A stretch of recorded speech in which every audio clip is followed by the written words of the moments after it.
Hello friends, welcome back to my channel. And as you can see, today I have one of my army friends here. Annyeong.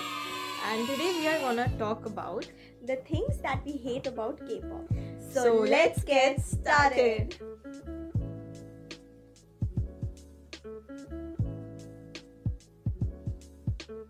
So, number 1. dating problems. So as we all K-pop fans know how idols dating idols is perceived by the Koreans. Idols receive a lot of hate if they are caught by the news about their dating life. Their companies also don't allow them to date. Like for example, EXO's Chen was dating someone and he was involved in a kind of relationship. So after he came back, the EXO-Ls, I mean their fandom, really started hating Chen. So I think dating is a kind of thing which idol fandoms actually cannot accept in Korea. So like idols should also have a private life. They also deserve a private life of them.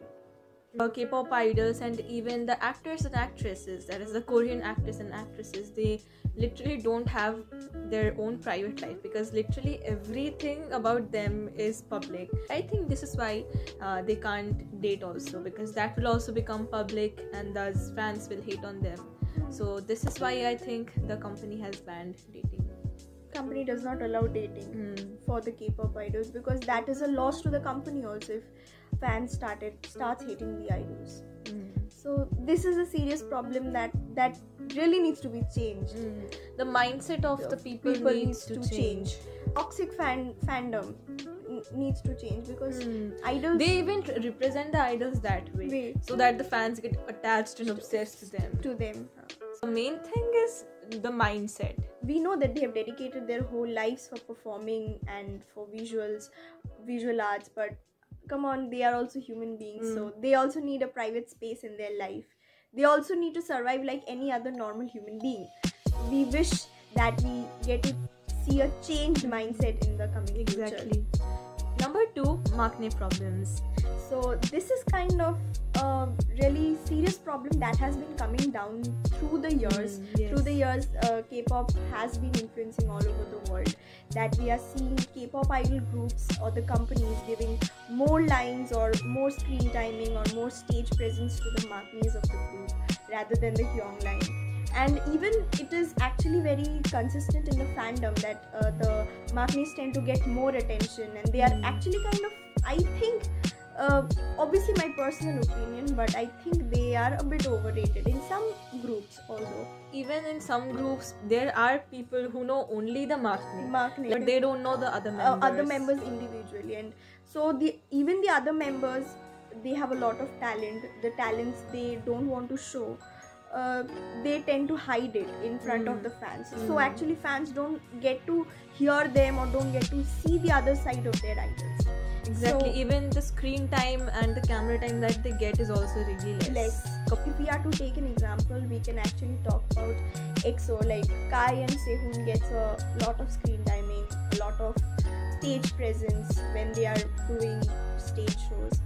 So this, I think the company needs to change because it's all about a group. The group consists of all the members, not only the maknaes. Exactly. So, and if you think that someone is lacking in their skills, then that's what the company is for. They have to improve them. They have to train them more. No one is born with skills. Exactly. And it's not only that the maknae is super talented. Maybe some other member of the group can be talented also, and we are not being able to see because they tend to hide it. And even the fans' mindsets also need to change. They need to love the other members too. Exactly. Like those out of 7, they love only 3 and hate the others. It's fine to like one member or like 2-3 members more, but it's not fine to hate the others. Like we also have one bias. Like we both are Jungkook biased, but still we are OT7 because we can't stop loving. We always say that our bias is Jungkook, but we are OT7. So that's how actually a fan should be. Exactly. Number 3, beauty standard problems.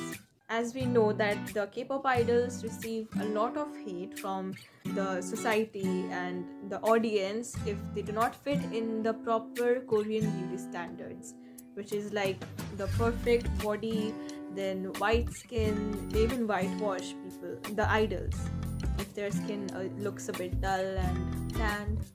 Plastic surgeries are very common in Korea. Like we get to hear that often, but the beauty standards are not in our hands. People needs to know that. Even the native citizens also. What the companies need to understand is, for being an idol, the beauty standards should actually not matter.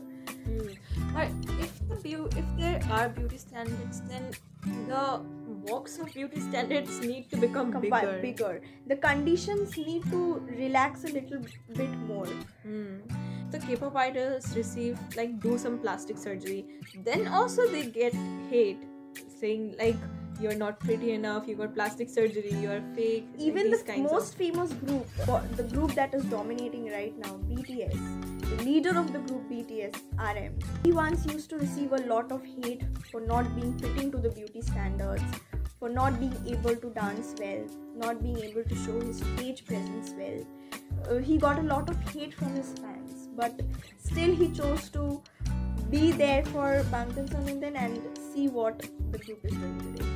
So I think that beauty standards, as she said, the box of beauty standards should widen more. The companies need to take down the points or the conditions for beauty standards also.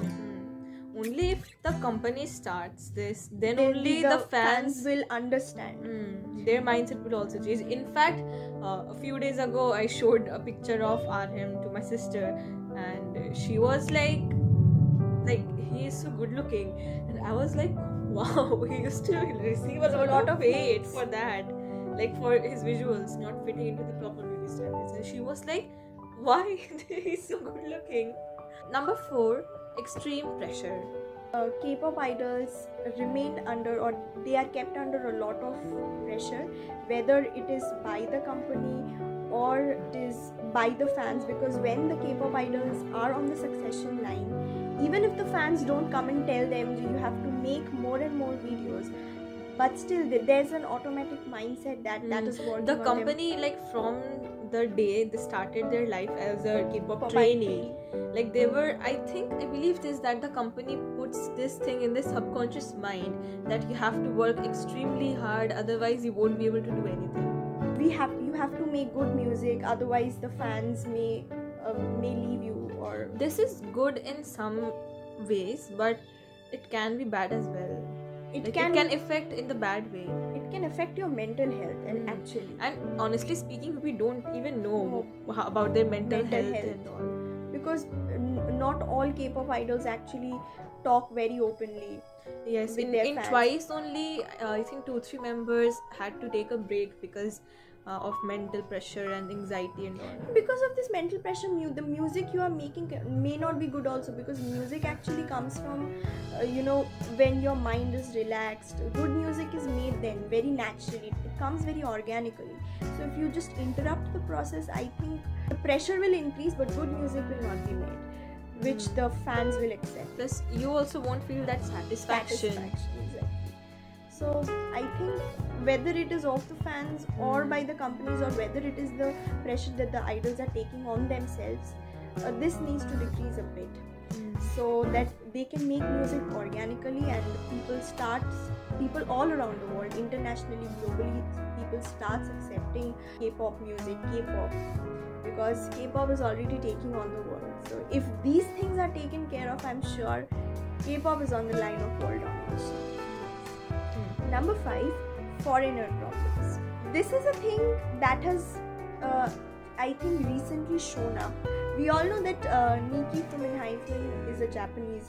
He is a Japanese citizen, but still he has made it into ENHYPEN, a K-pop group. So we are really proud of it. But we do not see this thing happening often, because Korean companies, these entertainment companies, are actually very much biased towards Korean people, because I believe they have a certain beauty standards set for the K-pop idols, and from their point of view, from their perspective, the foreigners does not fit their beauty standards. So even if the foreigners are talented, they don't get to show their talent here. Since now K-pop is becoming so popular all around the world, and So now I think they need to consider taking foreign people into the groups and the whole K-pop industry and Korean industry basically. And in fact, recently in Itaewon Class, they had shown, I think his name was Tony, but they showed a very, very strong point in that drama. So if you have watched that drama, then you will know about it. I mean, K-pop is now taking over the world, so why not include people from all around the world? To break those narrow mindsets and also the stereotypes people have, the non-K-pop fans have about K-pop. Yes. And those will be broken. So I hope all the K-pop fans out there found this relatable, and this was our personal opinions, and your opinion can definitely be different, but I think that this is what the reality is. Or we didn't intend to hate anyone, and definitely the K-pop industry is changing for the better, only because they are considering these small points, these small things that they need to change, only because they are considering this. So that is why we are seeing so much good music coming up in the K-pop world, and everybody starting to love K-pop. So we hope one day like this K-pop will be flawless, as we expected, as we dream of K-pop to be flawless. Let's hope for a better K-pop future together. I hope you all liked the video, and if you like the video, don't forget to like, share and subscribe to my channel. See you soon in my next video. Annyeong!